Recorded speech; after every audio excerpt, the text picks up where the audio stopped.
34 सालों से बंगाल में लेफ्ट का दबदबा था। उसके बाद ममता बनर्जी और जमीन आंदोलन की जीत हुई। उसके बाद टाटा कंपनी की नैनो और लेफ्ट की सरकार दोनों बंगाल से आउट हो गई और 2019 में जो बीजेपी बंगाल में एंट्री किया, 2021 का इलेक्शन आते आते वही बीजेपी अपना दबदबा बंगाल में बढ़ा लिया।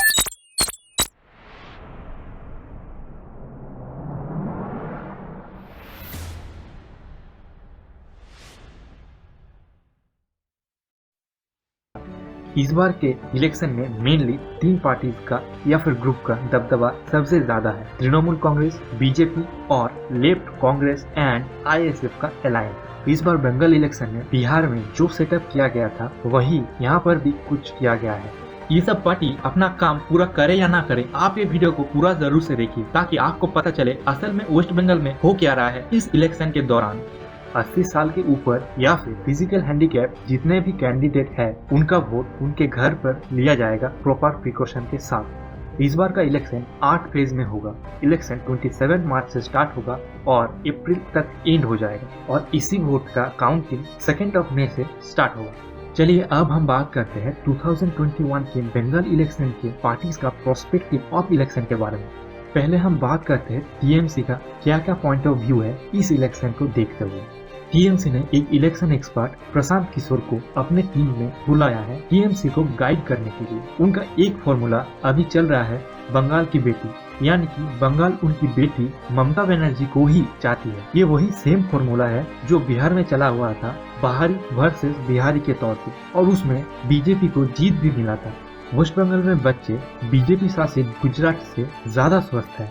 बेरोजगारी नेशनल एवरेज से वेस्ट बंगाल में कम है। कोरोना महामारी के बाद इकोनॉमिकल रिकवरी लिस्ट में टॉप 3 स्टेट में वेस्ट बंगाल है। टीएमसी गवर्नमेंट क्या कन्याश्री, शिक्षाश्री, युवश्री ऐसे बहुत सारे स्कीम वुमेन्स के लिए निकाला है, जिससे वेस्ट बंगाल के पॉपुलेशन के अप्रोक्स 49% वुमेन्स वोट बैंक को सीधा बेनिफिट पहुंच रहा है। और ये साइलेंट वोट बैंक है बट सबसे ज्यादा इफेक्टिव भी है। टीएमसी का main vote bank Muslim population है, लेकिन ममता दीदी को साइलेंट वोट बैंक को अपने खाते में लाना अच्छे से आती है।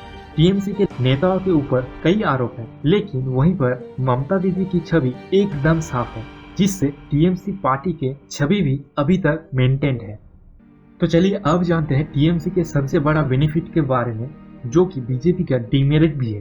टीएमसी का फेस और सीएम रिप्रेजेंटेटिव दोनों ही ममता दीदी ही है, लेकिन बीजेपी का फेस मोदी है। लेकिन बीजेपी का कोई सीएम कैंडिडेट अभी तक अनाउंस नहीं हुआ है और बीजेपी कोई सीएम कैंडिडेट अभी लाने का सोच भी नहीं सकती है। अभी बीजेपी के पास 600 कैंडिडेट्स हैं। बीजेपी सीएम कैंडिडेट अनाउंस करने का अगर सोची भी तो बीजेपी में दरार आ सकती है। ये बात ममता दीदी भी अच्छे से जानती है कि बंगाल की जनता सीएम का फेस वैल्यू देखती है। कल तक जो बीजेपी टीएमसी के बहुत सारे नेताओं को उनके करप्शन और गलत काम की वजह से गाली देती थी, आज वही सब नेता लोग जब बीजेपी में आ गया तो वही सब नेता संत और साधु बन गए हैं।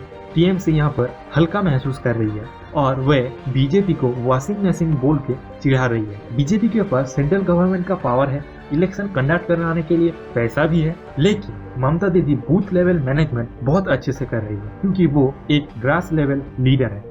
CAA, NRC, फार्मर प्रोटेस्ट, इन सभी का डायरेक्टली और इनडायरेक्टली कुछ असर तो मोस्ट ऑफ द बंगाल के इलेक्शन में भी पड़ेगा। इसका इस्तेमाल करके टीएमसी अपना कैंपेन भी रन कर रही है। वही बाहर से जिन लोगों को इस प्रॉब्लम से गुजरना पड़ा है, वही लोग बंगाल में कुछ टुकड़ियों में आके बंगाल के लोगों को समझा रही है कि बीजेपी को वोट मत देना, no vote for BJP. Future में वैसा ही प्रॉब्लम उनके साथ भी हो सकता है। 2019 में बीजेपी वेस्ट बंगाल पे आई और 2021 का इलेक्शन आते आते बीजेपी इतना कॉन्फिडेंट हो गई इलेक्शन को लेके कि वो अब जीत सकता है। ऐसा कैसे हुआ, चलिए इस पर कुछ पॉइंट्स के ऊपर बात करते हैं। आरएसएस 2019 के बाद से धीरे धीरे बंगाल में अपना काम करते आ रही है। बीजेपी का अभी स्टेट प्रेसिडेंट दिलीप घोष वो भी आरएसएस से ही है। वही बंगाल में आरएसएस और बीजेपी धीरे धीरे लोकसभा और विधानसभा से भी जुड़ गए और उनके शाखाएं भी बढ़ गई है। और वही 2021 के आते आते ममता दीदी को और उनकी टीएमसी पार्टी को नेक टू नेक कंपटीशन दे रही है। बीजेपी वेस्ट बंगाल में धीरे धीरे टीएमसी के जो बड़े नेता थे उनको अपने खाते में शामिल कर रही है, जैसे कि पहले मुकुल रॉय, फिर शुभेंदु अधिकारी, शोभन चैटर्जी, ये सभी तृणमूल के बड़े नेताओं को बीजेपी में अपने खाते में शामिल कर लिया है और अब स्टेट पार्टी में इनको बड़े बड़े पदों पर बैठा दिया है। मजे की बात तो ये है कि टीएमसी का यही सब नेता Saradha chit fund, Narada sting operation जैसे बहुत सारे स्कैम में एक्यूज्ड थे और वही बीजेपी में आके बड़े बड़े पदों पर बैठ चुके हैं। कुछ लोग ये भी कहते हैं कि वेस्ट बंगाल में बीजेपी नहीं है, बीजे मूल है, यानी कि बीजेपी प्लस तृणमूल। टीएमसी के सुप्रीमो ममता बनर्जी की छवि अभी तक पूरी तरह से साफ है, लेकिन उनके नेता एक स्कैम से दूसरे स्कैम में फंसते ही जा रहे हैं, जैसे कि शारदा चिट फंड। लेकिन बंगाल के लोगों को सबसे ज्यादा चुभता है वहाँ का कट मनी स्कैम। गवर्नमेंट का कोई भी प्रोजेक्ट हो, वो लोगों के पास आते आते जो ग्राउंड लेवल नेता है उनको एक कट देना पड़ता है। यहाँ तक कि कोविड-19 के टाइम पर जो आम्फान आया था उसके रिलीफ पैकेज में भी बहुत सारे नेताओं पर कट मनी लेने का आरोप है। बीजेपी यही सब बातों को बोल रही है अपने सारे कैंपेन और रैली में और लोग उन्हें बड़े ध्यान से सुन भी रहे हैं। वेस्ट बंगाल में तृणमूल पर एक कम्युनिटी का ज्यादा साइड लेने का आरोप है। जो मुस्लिम कम्युनिटी है उनको टीएमसी कुछ ज्यादा फायदा देती है, जो बीजेपी हिंदुत्व के नाम पे वोट मांग रही है। और तो और जब ईस्ट बंगाल और वेस्ट बंगाल डिवाइड हुआ था, यानी जब के दिनों में बांग्लादेश में डिवाइड हुआ था, बहुत सारे लोग इंडिया में वेस्ट बंगाल में आ गए थे। उनको दीदी ने जमीन दिया, रेशन दिया, रहने के लिए पूरा बंदोबस्त भी करके दिया, लेकिन उनको सिटीजनशिप नहीं दिया। वही बीजेपी उनको सिटीजनशिप देने का वादा कर रही है, तो फिर ये सभी वोट बीजेपी की ओर आ सकता है। अभी टीएमसी के सुप्रीमो ममता दीदी के भतीजे यानी अभिषेक बनर्जी के ऊपर बीजेपी टारगेट कर रही है, उन पर परिवारवाद का आरोप लगा है। यही सेम फॉर्मूला बीजेपी ने कांग्रेस के खिलाफ भी लोकसभा में अपना सबसे बड़ा हथियार के तौर पे इस्तेमाल किया था। और तो और अभी कुछ दिन पहले अभिषेक बनर्जी के घर पर सीबीआई ने भी दस्तक दी थी। अब परिवारवाद प्लस करप्शन, ये दोनों का कॉम्बिनेशन का पूरा फायदा बीजेपी उठाना चाहती है। बंगाल में पहले 30 साल तक लेफ्ट ने राज किया। उस टाइम पर लेफ्ट का सेंट्रल गवर्नमेंट के साथ कुछ ज्यादा समझौता नहीं था, तो फिर सेंट्रल से कुछ ज्यादा फायदा बंगाल को तब भी नहीं मिला था। लेकिन उसके बाद जब ममता दीदी की टीएमसी सरकार पावर में आई, तब वो यूपीए का पार्ट था, लेकिन तब भी ममता बनर्जी बंगाल को कुछ ज्यादा फायदा सेंट्रल से नहीं दिलवा पाई। अब बीजेपी बोल रही है कि सेंट्रल गवर्नमेंट और स्टेट गवर्नमेंट दोनों का डबल इंजन वेस्ट बंगाल का आशोल परिवर्तन लाएगी। आसोल परिवर्तन। बीजेपी का आईटी सेल अभी बहुत ज्यादा एक्टिव हो गया है। बीजेपी अपना कैंपेन सोशल मीडिया पे बहुत ज्यादा रन कर रही है। अमित शाह के निर्देश पर अमित मालविया, जो कि आईटी सेल के बीजेपी का हेड है, उनको साफ निर्देश मिला हुआ है कि हर घंटे में आईटी सेल से 5 लाख मैसेज डिस्ट्रीब्यूट होना चाहिए। लेफ्ट, कांग्रेस और आईएसएफ का ये जो नया अलायंस बना है, अब चलिए उनके बारे में भी थोड़ा बात करते हैं।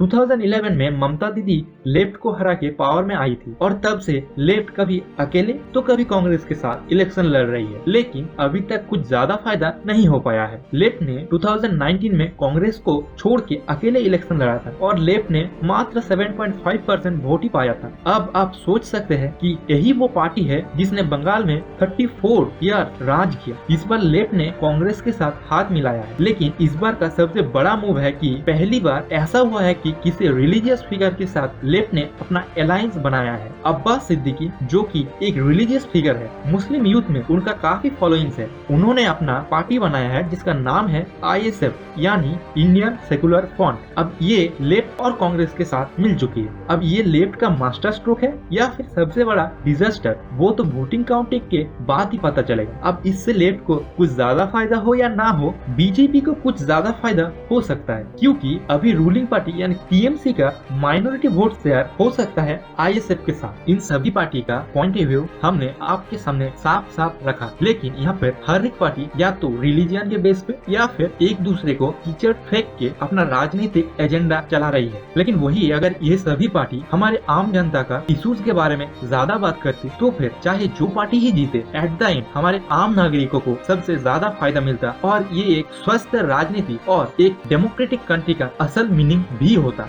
आपका इस मामले में क्या राय है हमें कमेंट में जरूर से लिखिए। आशा करते हैं बंगाल के इलेक्शन के बारे में हम लोगों ने आपको कुछ नॉलेज तो जरूर से दिया होगा। इसी बात से वीडियो को एक लाइक और हमारे चैनल को सब्सक्राइब करके बेल आइकन पे क्लिक कीजिए ताकि आने वाले दिनों में ऐसे ही नए और इंटरेस्टिंग और इन्फॉर्मेटिव वीडियो आपके पास आ सके। Thank you so much for watching this video.